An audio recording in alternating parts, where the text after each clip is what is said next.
The rain fell in heavy sheets outside the Philosopher's Stone, a wood-paneled bar tucked away on a quiet street in Boston's Back Bay. Steam rose from the wet pavement as yellow cabs splashed through puddles, their headlights cutting through the evening gloom. Inside, the warmth of amber lights and the soft murmur of conversations created a sanctuary from the storm. In the corner booth, farthest from the entrance, sat two men who seemed entirely out of place yet perfectly at home. Thomas Hobbes, with his severe posture and penetrating gaze, nursed a glass of single malt scotch.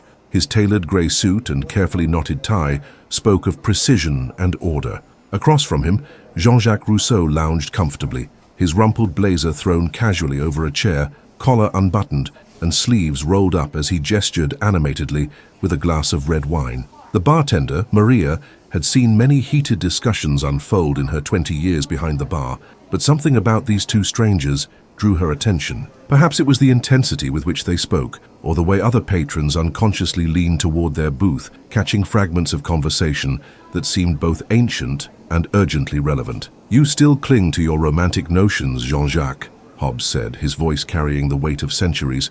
"Look outside that window. Without the social contract, without law and order, what do you imagine would happen in those streets?" Rousseau smiled, the kind of smile that suggested he had heard this argument 1,000 times before. "And you, Thomas, still see monsters lurking in every shadow. Perhaps the rain makes you melancholy." A clap of thunder punctuated his words, and several patrons jumped. Hobbes raised an eyebrow as if the weather itself had taken his side.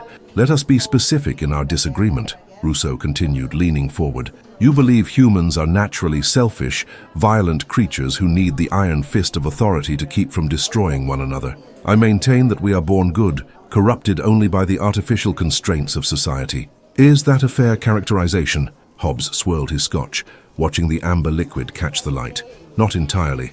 I never claimed humans are monsters by nature, merely that our natural state, without governance, is one of conflict. Solitary, poor, nasty, brutish, and short. Those words still hold true. Then perhaps we should examine what evidence has accumulated since we first proposed our ideas," Rousseau suggested, gesturing to the world beyond the bar's windows. "This is America, after all, a grand experiment in democracy, a social contract of sorts. Has it proven you right or me?" The bartender approached their table with fresh drinks. "Forgive my intrusion, gentlemen, but I couldn't help overhearing. Sounds like you're debating whether people are naturally good or bad." "An oversimplification," Hobbes replied, "but essentially correct." Maria set down their drinks. "Well, I see both every night from behind this bar, sometimes in the same person." Rousseau laughed warmly. "A philosopher in her own right. Please join our conversation." "Can't right now, but I'd love to hear where you land on this," she said, backing away to serve another customer. "You see," Rousseau said once she had gone, "even in this simple interaction, human kindness and curiosity emerge naturally. No coercion required." Hobbes leaned back, his eyes narrowing. "You mistake pleasantry for evidence. The woman operates within a highly structured society with clear rules and consequences. Remove those constraints and see how quickly civility crumbles." Outside, the storm intensified. A flash of lightning illuminated the street, freezing pedestrians in their hurried movements for a split second, some sharing umbrellas, others pushing past one another in their rush for shelter. "Perhaps we need a more rigorous approach to this debate," Hobbes suggested, removing a small notebook from his jacket pocket. "I propose we each present our central argument, supported by evidence from this modern world we find ourselves in." Rousseau raised his glass. "I accept your challenge, old friend, though I suspect we'll end where we always do, with neither convinced by the other, but both enriched by the journey." As they clinked glasses, neither man noticed the growing crowd of patrons who had fallen silent around them, drawn to this clash of worldviews that somehow felt more consequential than the storm raging outside. In that moment, two philosophers separated by centuries but united by their quest to understand human nature, prepared to revisit humanity's oldest question. Are we born for peace or violence, cooperation or conflict, goodness or destruction? The debate that would unfold over the next few hours would not only challenge these two thinkers, but also leave everyone in that rain-soaked bar questioning what truly lies at the core of their own nature. The storm outside had settled into a steady rhythm, rain drumming against the windows like impatient fingers. Inside the Philosopher's Stone, the atmosphere had transformed. What began as casual eavesdropping had evolved into something more intentional, with nearby patrons angling their chairs toward the corner booth where Hobbes and Rousseau sat facing one another like chess masters preparing for a crucial match. Hobbes straightened his silverware with meticulous precision before beginning. "Let me present my case plainly," he said, his voice carrying the authoritative tone of someone accustomed to lecturing halls of power. Human beings, in their natural state, prioritize self-preservation above all else. This is not evil, it is rational. When resources are limited and security uncertain, conflict inevitably arises. He gestured toward a television mounted above the bar, where muted footage of urban riots played beneath scrolling headlines. "Look there. Remove the thin veneer of law enforcement and see how quickly cities descend into looting and violence." Rousseau followed his gaze and shook his head dismissively. "You mistake effect for cause, Thomas. Those aren't expressions of natural human behavior. They're reactions to systematic inequality and oppression. The very structures of society you champion as necessary restraints are what create the conditions for such outbursts." A man at a nearby table, middle-aged with the weathered hands of someone who worked outdoors, leaned closer. "Excuse me, but I've seen good people do terrible things when they're desperate, and I've seen selfish people show unexpected kindness.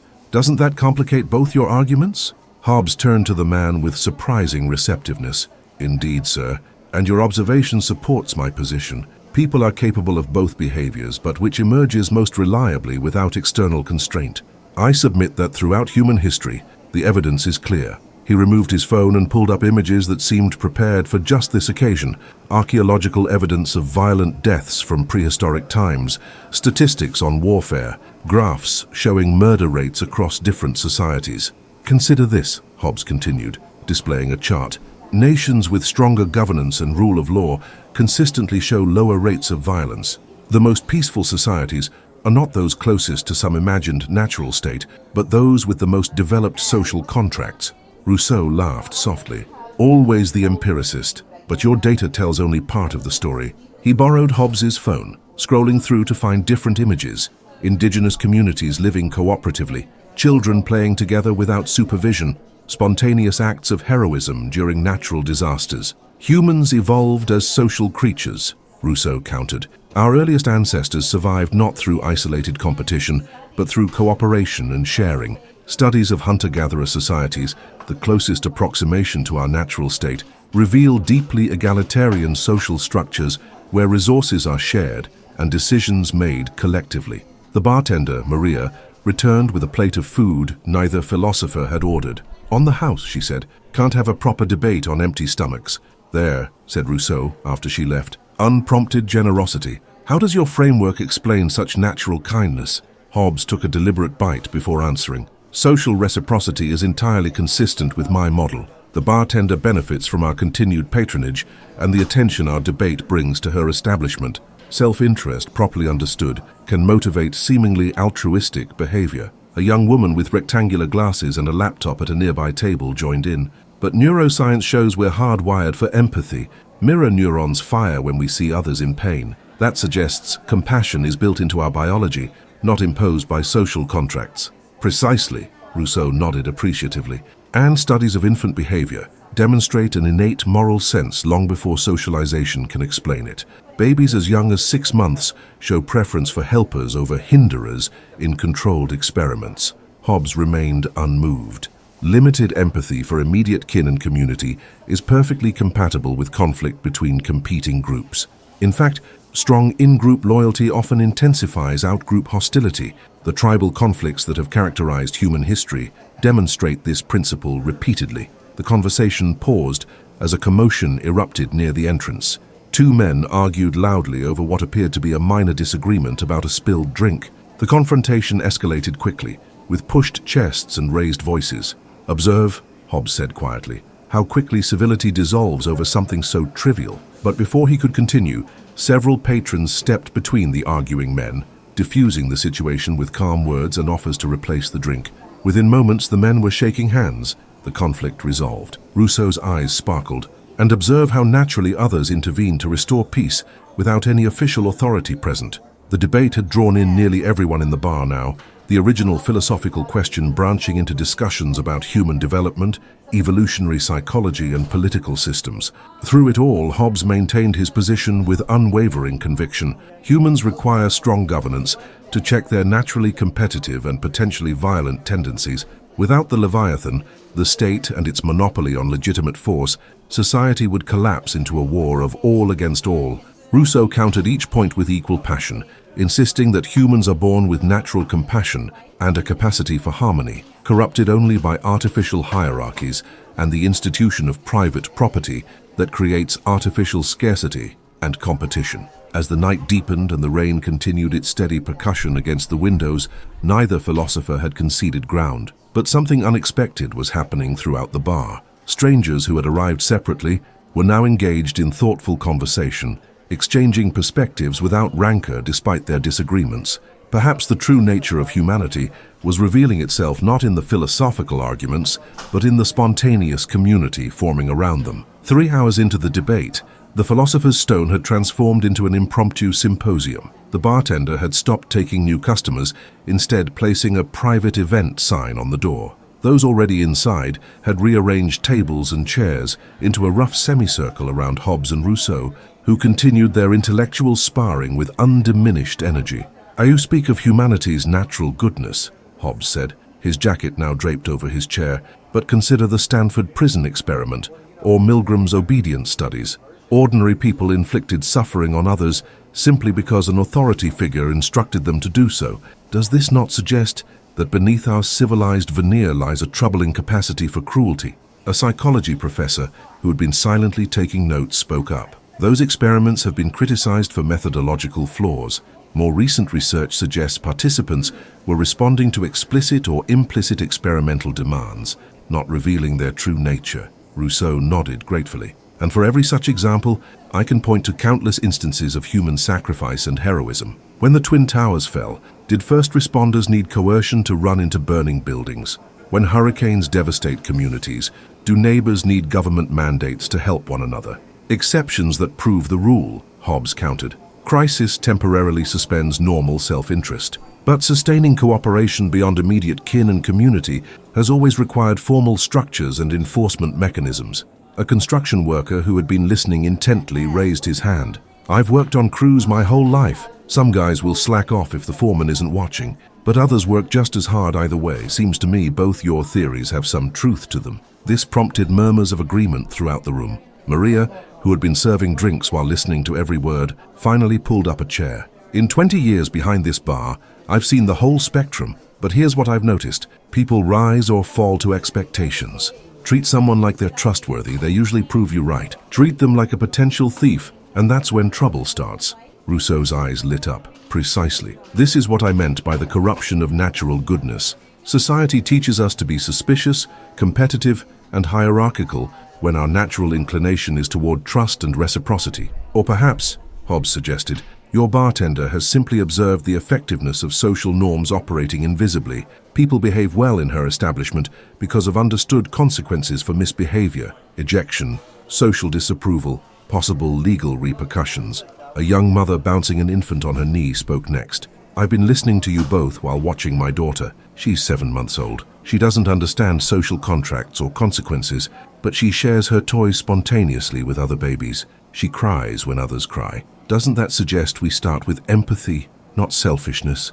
Before either philosopher could respond, an elderly man who had been quietly nursing a single beer all evening cleared his throat. "I fought in Vietnam," he said, his voice soft but carrying a weight that immediately commanded attention. "I saw what people are capable of, both the horror and the heroism, sometimes in the same person, same day." The room fell silent as he continued. "There was this young lieutenant in my unit.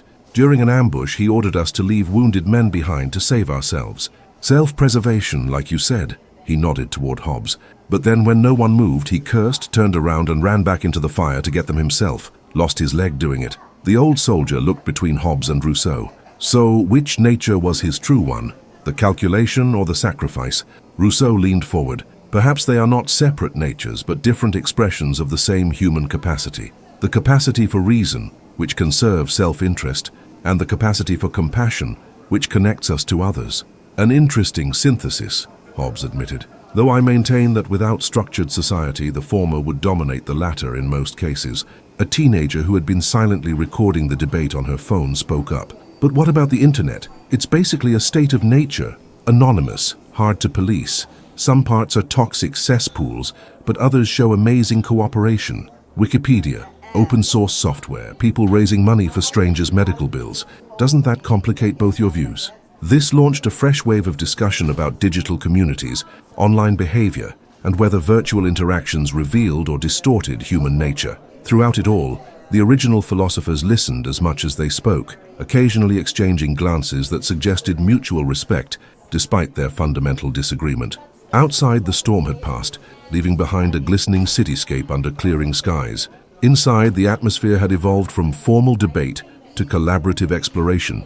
Several people had pulled out phones to look up studies or historical examples. Others sketched diagrams on napkins, illustrating different models of human development and social organization. Perhaps, Rousseau suggested as midnight approached, we are asking the wrong question altogether. Instead of whether humans are naturally good or prone to violence, we might ask, what conditions bring out the best in human nature? What social arrangements nurture cooperation without requiring coercion? Hobbes nodded thoughtfully. A practical question, though it still requires understanding our starting point.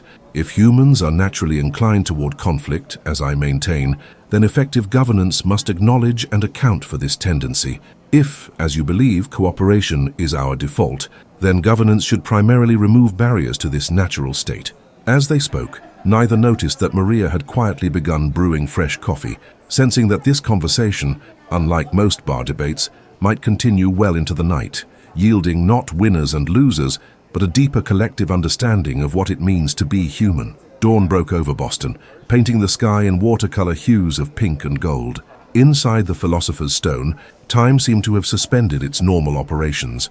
Windows that had streamed with rain now glowed with early morning light, illuminating a scene of intellectual communion that had evolved far beyond its initial parameters. The crowd had thinned somewhat, but a dedicated core remained. Some who had stayed through the night and others who had left only to return with notebooks, relevant books, or freshly baked pastries from a nearby bakery that had just opened.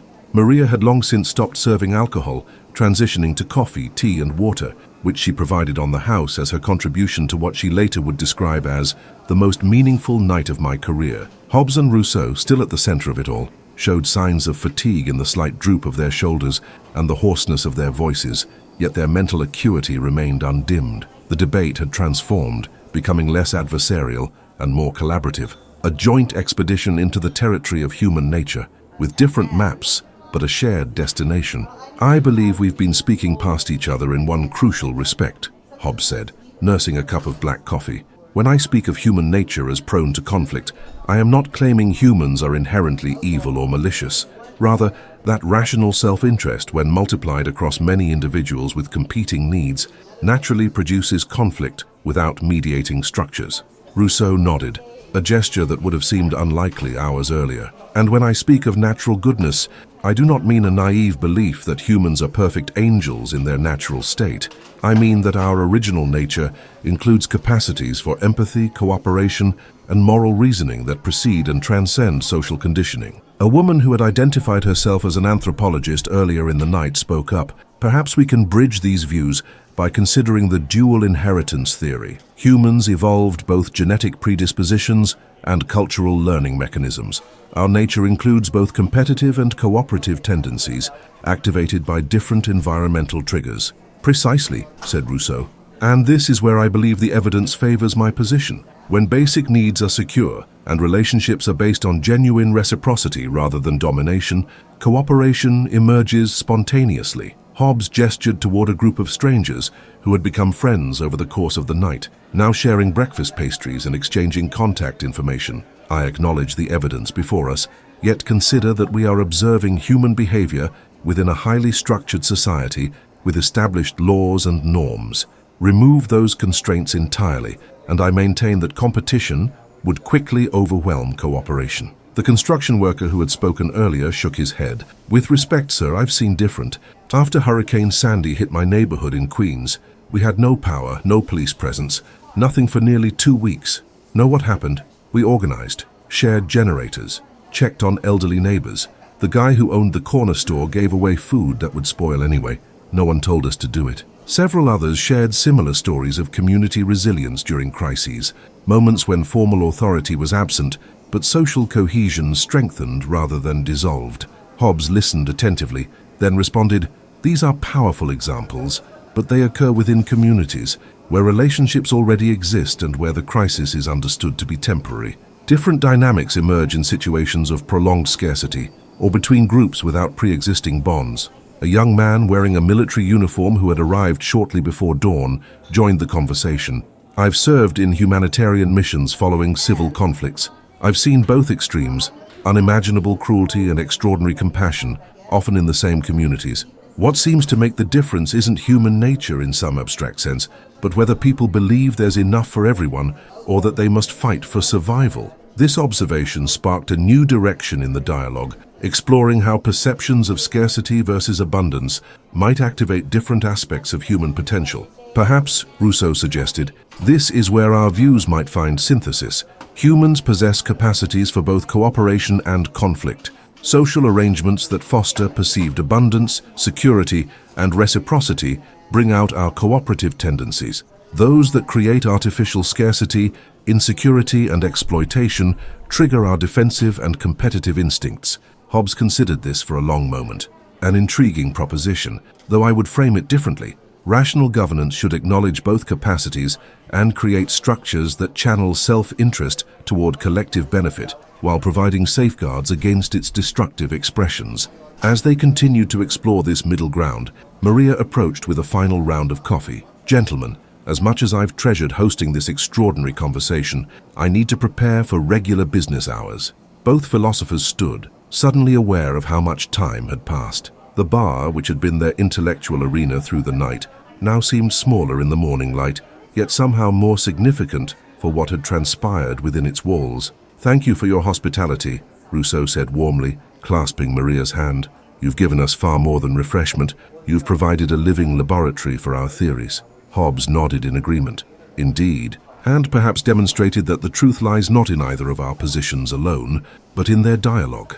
As they prepared to leave, gathering their belongings and exchanging contact information with those who had become part of this impromptu community, the anthropologist approached them one last time. "You know," she said thoughtfully, "there's a beautiful irony here. You've spent the night debating whether humans are naturally cooperative or competitive, while unconsciously creating exactly the kind of community that transcends that dichotomy, one where disagreement doesn't preclude connection, where intellectual rigor coexists with genuine warmth." Outside, Boston had fully awakened, streams of people hurrying to work under clear skies that bore no trace of last night's storm. Hobbes and Rousseau stood on the sidewalk, blinking in the morning sun, neither entirely converted to the other's position, but both enriched by the exchange. "Same time next week?" Rousseau asked with a hint of mischief in his tired eyes.